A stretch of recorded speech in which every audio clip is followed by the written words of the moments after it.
Club বিশ্বকাপের ফাইনালে ওঠার লড়াই আজ। প্রথম ম্যাচে ফ্লুমিনেন্সের বিপক্ষে লড়বে চেলসি।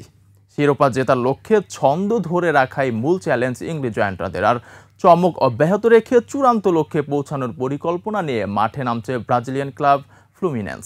ম্যাচ শুরু বাংলাদেশ সময় রাত 1টায়। আকাশুজ্জামানের রিপোর্ট। ইংলিশ লিগে মৌসুমটা ভালো কাটেনি চেলসির, জিতেছিল মাত্র একটি শিরোপা। তবে বিশ্বমঞ্চে এসে নিজেদের উজাড় করে দিয়েছে চেলসির ফুটবলাররা। দুর্দান্ত নৈপুণ্য দেখিয়ে পৌঁছে গেছে শেষ চারে। এবার বিশ্বকাপে শিরোপা জেতার পরিকল্পনা শুরু করে দিয়েছে ইংলিশ ক্লাবটি। তাদের প্রতিপক্ষ ব্রাজিলিয়ান আন্ডারডগ ফ্লুমিনেন্স। শিষ্যদের কাছ থেকে স্বাভাবিক খেলাটাই চাইছেন হেড কোচ।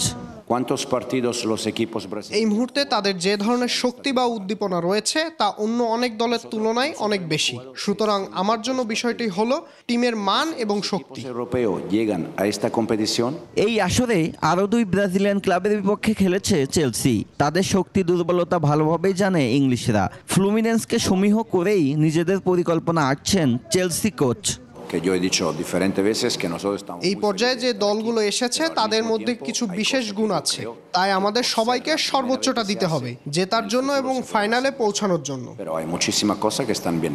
এদিকে একের পর এক চমক দেখিয়ে সেমিফাইনালে এসেছে ফ্লুমিনেন্স। ফাইনালে যাওয়ার মঞ্চে প্রতিপক্ষ চেলসি। তাদের শক্তি সম্পর্কে সবই জানা ফ্লুমিনেন্স কোচের, তবে লড়াই করার জন্য প্রস্তুত তার দলও। আপনি নিশ্চিত থাকতে পারেন এটা একটি হাড্ডাহাড্ডি লড়াই হবে, অন্তত আমার মতে, যেখানে সুযোগ খুব কম থাকবে। আর যে দল তার সুযোগগুলো কাজে লাগাতে পারবে তারাই নিঃসন্দেহে বিজয়ী হবে। জয়ের আগেই স্টেডিয়ামের আশেপাশে উদযাপন করেছে ফ্লুমিনেন্স সমর্থকরা। ম্যাচের পরেও এমন উদযাপন করতে আশাবাদী তারা। আকাশুজ্জামান, 21 টেলিভিশন।